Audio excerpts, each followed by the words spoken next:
All of you in this room are living on the edge, with lessons you are not finished yet.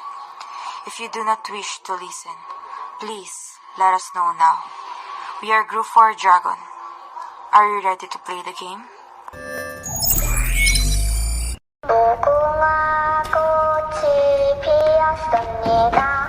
Spanish period.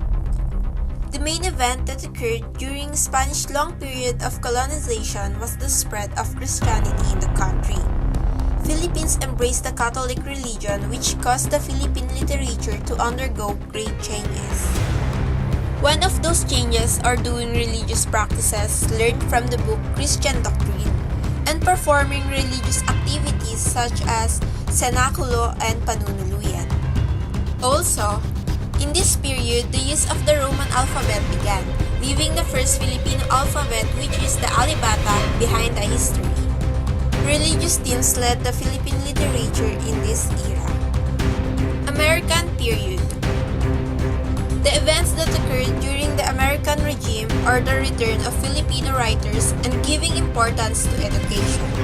Filipino writers who are starting to write again freely express their feelings, desire for freedom, nationalism, fight against colonialism, and imperialism. By writing various literary works such as novel, short story, poem, play, and essay. This period, new education system was introduced.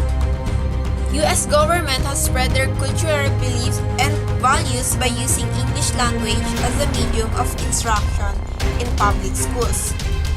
So, Filipino writers learned to imitate American and British models. They had obtained the mastery of English writing. The tradition of Philippine literature in this era became interesting because of the English language. Activism is an effort to promote, direct, and intervene in economic and political reform, with the desire to make changes in our society. In this period, citizens had used their voices to voice out their emotions and opinions, especially their demand to change our government. They had used different forms of activism such as petitioning elected officials, contributing to a political campaign, rallies, street marches, hunger strikes, and much more. Some activists used literature, including the use of pamphlets and books, to propagate their messages and to persuade their readers. In the Japanese period, the Japanese colonizers desired to change Philippine literature. In this period, English literature came to a halt. However, vernacular poetry continued to blossom. New forms of literature were introduced to our Filipino authors. New genres of poetry were occupied, such as nationalism, love, nation, faith, religion, arts, and life in barrios. They had given Filipino literature new experiences and attention that led English authors to write using our own language, Filipino. If speech has freedom, literature as well should have some. We have been subjected to oppression for a long time. Our rights have been asserted, and our identities have remained concealed. Speaking our mind is an important thing that everyone should value, as is our literature, which serves as a translator for the things that are left unsaid and unspoken during those years of misery. After the history made by Filipinos, we are now free to express our ideas through literary works. Embrace the innovation for future vision of world-class interpretation. Our literature, like the rest of the world, is always changing. Many factors have shaped how we write, read, and publish. Perceptions and brilliant ideas are constantly growing, and events in our everyday lives, issues, and matters from other people, congregation, or your own imagination all have a significant impact on our literature. Improvements are far greater than in previous periods in the Philippines, but every period holds a special piece in our literature's history, which brought us all up to this point. The strength in pre-colonial literature in the Philippines is that they have a lot of sexual freedom, and their way of transferring data is through some oral and some written. Literature in the Philippines is diverse, but due to the lack of things to publish, some of the literature in the Philippines are forgotten. In the time of the Spanish period in the Philippines, we are introduced in many forms of literature like corrido, passion, and many more.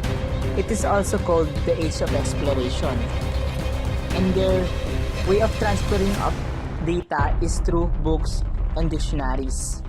The weakness in this period is that some of the authors have a hard time publishing their books due to the inspection of the government. American period, year 1898 to 1941. Strengths. By 1901, public education was institutionalized in the Philippines, with English serving the medium of instruction. Free public education made knowledge and information accessible to a greater number of Filipinos. Has a freedom of speech. Filipino writers went into all forms of literature like news reporting, poetry, stories, plays, essays, and novels. Weaknesses: Americanization of Filipinos, colonial mentality. In summary, we seem to reject our own identity. Japanese period, year 1941 to 1945. Strengths: three types of poems emerged during this period: haiku, kanaga, karaniwang anyo, or usual form. The field of the short story widened during the Japanese occupation.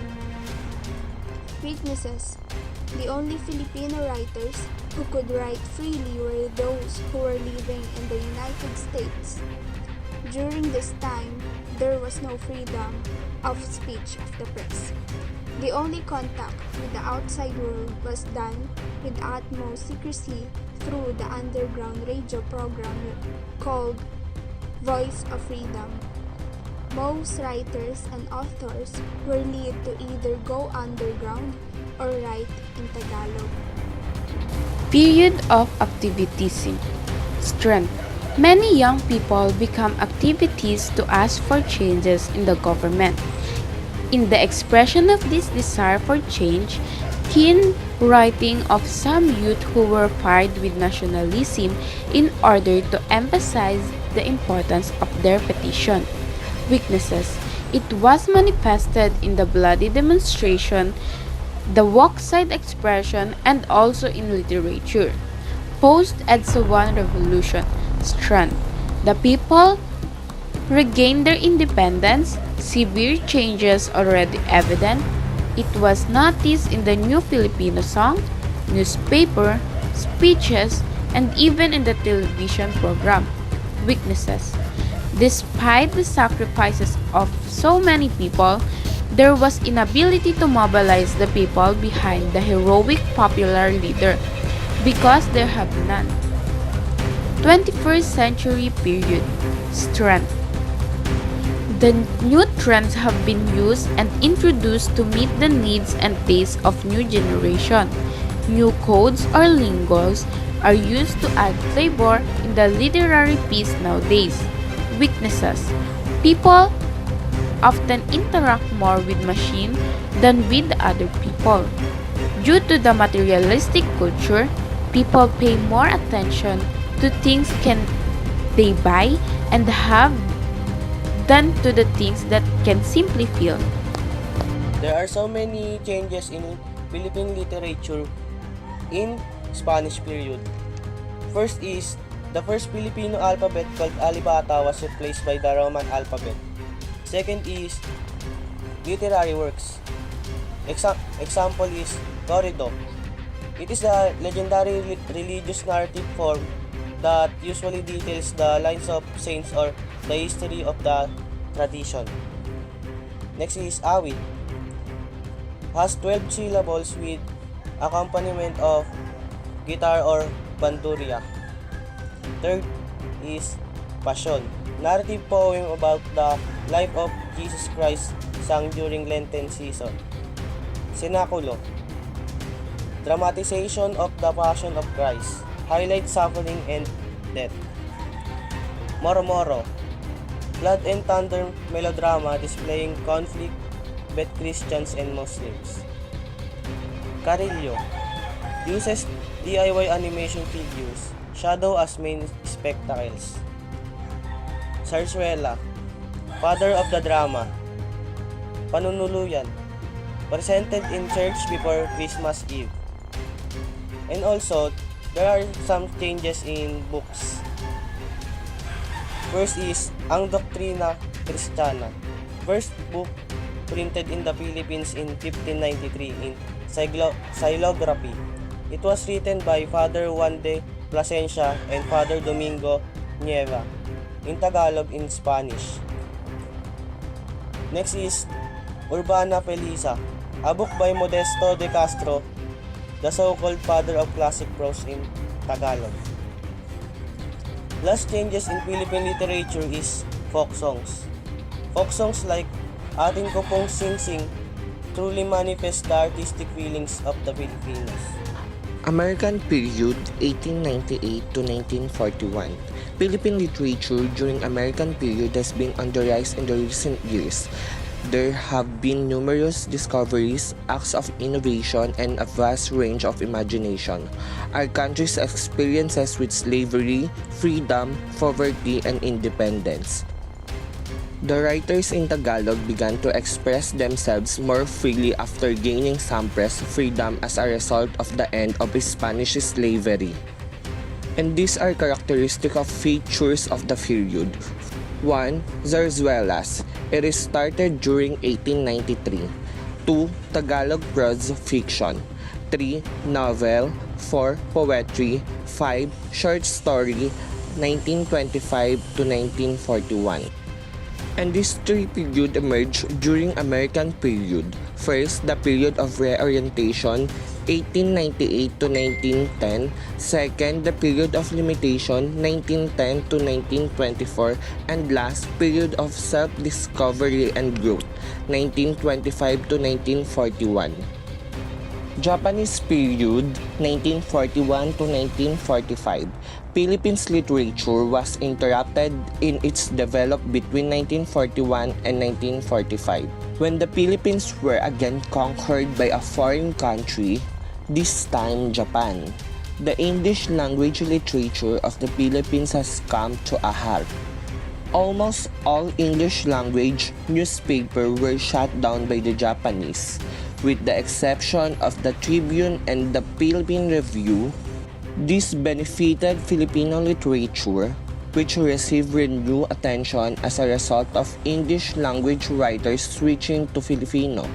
The weekly Liwalay was placed under strict surveillance until it was managed by Japanese named Ishiwara. To put it another way, Filipino literature took a pause during this time. Many people wrote plays, poetry, short stories, and other works about life in the provinces. Period of activism. According to Poklano Pineda, youth activism in 1970 to 1972 was due to domestic and worldwide causes. Because of the urge of the society, the youth moved to seek reforms. The youth became vocal with their sentiments. They demanded change in the government, and it was manifested in the sidewalk expression and also in literature. Post-EDSA 1 Revolution 1986 to 1995. The Filipino people regained their independence, which they lost 20 years ago. In 4 days from February 21 to 25, 1986, the so-called people power or lakas ng bayan prevailed. In the short span of the existence of the real Republic of the Philippines, several changes already became evident. It was noticed in the new Filipino songs, newspapers, speech, and even the television program. And the now crony newspapers that enjoyed an overnight increases in circulations were the Inquirer, Malaya, and the People's Journals. The 21st century knowledge are more important to students now than ever before. They not only provide a framework for successful learning in the classroom, but ensure students can thrive in a world where changes is constant and learning never stops. Because of modernization, new trends have been used and introduced to meet the needs and taste of the new generations. 21st century learners are demanded to be ICT inclined with the style and format of writing as well. Lastly is, New codes or lingoes are used to add flavor in the literary pieces produced nowadays. Pre-colonial, indigenous literature, countries' wealth of ethnic, crossings of nationalistic, based on oral traditions. Changes. The average Filipino's unfamiliarity with his indigenous literature was largely due to what has been impressed upon him, that his country was discovered and hence, Philippine history started only in 1521. So successful were the efforts of colonialists to blot out the memory of the country's largely oral fast those present-day Filipino writers. Artists and journalists are trying to correct this inequality by recognizing the country's wealth of ethnic traditions and disseminating them in schools and in mass media. The rousing of nationalistic pride in 1960s and 1970s also helped bring about this change of attitude among a new breed of Filipinos concerned about the Filipino identity. Philippine literature has distinct qualities that vary by era. Pre-colonial literature is characterized by oral traditions, rudimentary ideology, and phraseology. Spanish colonization period literature is distinguished by two separate classifications, religious and secular. Spanish colonization of the Philippines started during the time of Miguel Lopez de Legazpi, the first Spanish governor-general in the Philippines. Literature started to flourish during this time. This part continued unabated until the Cavite Revolt in 1872. Changes. The following are the dominant changes that Philippine literature experienced over the years in the Spanish period. Alibata replaced by the Roman alphabet. Literary works: Orido, Awit, Pasyon, Sineculo, Murmuro, Carillo, Zarzuela, Pananuluyan. Books: A Doctrina Christina, or The Christian Doctrine, first book printed in the Philippines. Urbana at Pilisa, ama ng tuluyang klasika sa Tagalog. Foxo, Leron-Leron Sinta, Dandansoy, Sarungbangi, Ating Kupong Singsing, Kundiman. The changes in literature revolved around Christianity, which is influenced by Spaniards. The use of the Roman alphabet began during this time, leaving the first Philippine alphabet, the Alibata, behind in history. This era's Philippine literature is dominated by religious themes. American period. Their characteristics is, in recent years, there's been a growth in Philippine literature from the American period. Numerous discoveries, acts of creativity, and a wide spectrum of imagination have occurred. Slavery, liberty, poverty, and independence have all played a role in our country's history. So the changes that the Philippine literature experienced over the years in American period was, after attaining some press freedom as a result of the end of Spanish slavery, Tagalog writers began to express themselves more freely during the American period in the Philippines. Two major advancements in education and culture fostered literary innovation in the Philippines. The first is to provide free public education to all school-age children, and the second is to use English as the primary language of instruction at all levels of education. So the analysis.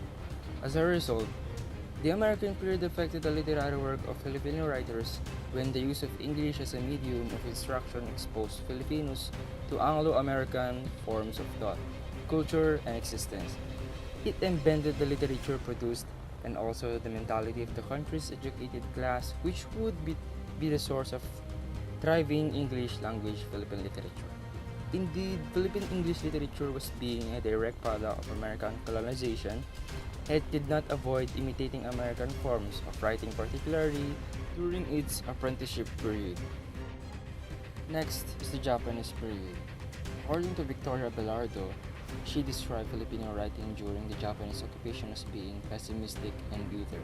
Although there were some attempts at escapist literature, the literary output was generally tiny and negligible. Few literary works were printed during the war years due to tight censorship. So the dominant changes was, Filipino literature garnered increased prominence. The weekly Liwali was closely monitored until it was taken over by a Japanese man named Ishiwara. To put it another way, Filipino literature came to halt during this time. A vast number of people wrote plays, poetry, short stories, and other works about life in the provinces. So it was concluded that there was no freedom of expression of the press at the Japanese period. Only those Filipino writers who live in the United States were allowed to write freely. Most writers and authors were advised to either hide or write in Tagalog. As a result, Filipino literature took a break during this time. Filipino literature has also received fresh prominence as a result of English language writers. Period of activism. Characteristics. Domestic and worldwide causes. History of Filipino youth and revolution. During this period in the Philippines, the youth became totally rebellious as evidenced not only by deadly demonstrations and street expressions, but also by literature. They carried pens and scribbled the word makibaka in red paint on posters. And establishments became a symbol of the ills that needed to be changed. Pineda further stated that this was a time when the youth show once again that it's not constant evasion that shapes our race and nationalism. Martial law was declared in 1972 as a result of the seeds of activism. However, we may argue that the seeds were sown as early as the days of Lapu-Lapu, Lacandula, and Rizal. Post-EDSA-1 Revolution. Characteristics. People power prevailed. People's journal articles or magazines. Filipino songs, articles, speeches, and TV shows. Changes. Post-EDSA-1 Revolution. The Filipino people regained their independence which they lost 20 years ago, in 4 days from February 21 to 25, 1986. The so-called people power, lakas ng bayan prevailed. Several developments have been already occurred in a short time that the true Republic of the Philippines has existed. It was picked up on in a new Filipino songs, articles, speeches, and even television shows. The Inquirer, Malaya, and the People's Journal were among the newly crowned journals that saw a spike in circulation overnight. As a result, Philippine literature resumes during this time period. A fresh beginning for writers has already begun. They are able to express the independence they lost 20 years ago, and they have built conditions through collaborations and cooperation. They were free to do whatever they wish. They have ability to write and develop new news. In addition, there are two types of creative writings to writers throughout this time period. Writers' organization that hold symposia on writers and set up workshops for their members and interested parties, as well as university institutions that include creative writings in their curriculum. As a result of these institutions, writers are exposed to new writing trends and are encouraged to pursue their passion. 21st century characteristics. More on technologies, publishing, style and format of writing in the 21st century, new codes and lingos are employed. Students must be basically familiar with ICT in order to generally compete with the style and format of writing in the 21st century. New codes or lingos essentially are used to actually add to varieties pretty literary works, which definitely is very significant. New trends have been implemented in order to generally meet the wants and tastes of the future generation, or so they are basically taught. New genres evolved, and these literary works came from all over the world, representing their cultures, civilization, and way of life. Because of the internet, we have access to a large assortment of things, which has enabled individuals, particularly youth, to begin writing and expressing their opinions. With digital technology, particularly Web 2.0, it appears the writers are everywhere, on the bulletin boards, in chat rooms, in emails, and in text messages. This is what Deborah Brandt referred to as self-sponsored writing, writing that belongs to the writer rather than an institution. People want to compose and to do things to each other on the page, of the off-screen, and over the network